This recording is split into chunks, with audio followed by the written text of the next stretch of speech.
సనాతన ధర్మం కోసం నేను పోరాటం చేస్తే చచ్చిపోవడానికి సిద్ధం. నేను మీ ప్రభుత్వాన్ని కిందకి తీసుకొచ్చి అధాపాతాలను తొక్కిన మేము మాకు శక్తి లేదనుకుంటున్నావా? ఉండవనుకుంటున్నావా? వైసీపీలో ఉన్న హిందువులందరూ ఏం చేస్తున్నారు? మీరందరూ పోటీ పడ్డారు కదా తిరుమలకి వెళ్ళడానికి. మీరు మర్చిపోయారు, ఇందులో ఈ పాపం మీకు కూడా వస్తుంది. ప్రతి సగటు హిందువు తాలూకు ధర్మం ఇదే. ఇస్లాం మీద దాడి జరిగితే ఎంతమంది బయటకు వస్తారు? ఎంతమంది నిరసన తెలియజేస్తారు? రోడ్ల మీదకి రమ్మని చెప్పట్లా. కనీసం మీకు కోపం కూడా రాకపోతే మేము ఏం చేస్తాం? గుడికి వెళ్ళే ప్రతి హిందువు బాధ్యత కాదా? ఇది నా ఒక్కడి బాధ్యతేనా? మా బాధ్యతేనా? మీది కాదా? ధర్మాన్ని పరిరక్షించరాదు మీ బాధ్యత కాదా? పవన్ కళ్యాణ్ గారు హిందూ అని చెప్తున్నారా?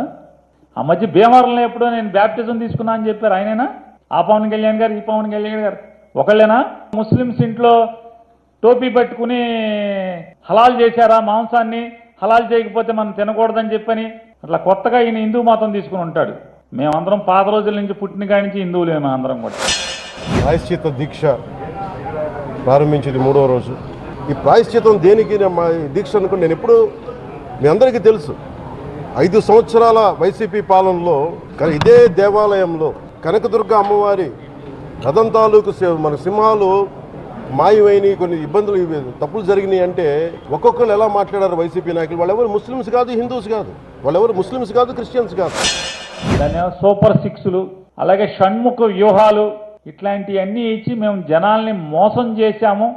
రాజకీయాల కోసం జగన్మోహన్ రెడ్డి గారిని నిందల పాలు చేయటం కోసం కలియుగ దైవమైనటువంటి వెంకటేశ్వర స్వామి యొక్క ప్రసాదాన్ని కూడా మా మల్లినప్పు నాలుగుతో తప్పుగా మాట్లాడాము, ప్రజల్లో తప్పుడు ప్రచారాన్ని చేశామని చెప్పని వాళ్ళ అంతరాత్మ దహించుకుపోతుంది. కాబట్టి ఈ గుళ్ళలో మెట్లు కడగటాలు, పసుపు కుంకాలు మెట్లుకు పూయటాలు, లేదా పాప పరిహారాలు, ప్రాయశ్చిత్తాలు, అంతే కదా. పాపాలు ఎవరు చేస్తే వాళ్ళే ప్రాయశ్చిత్తం చేయాలి కదా.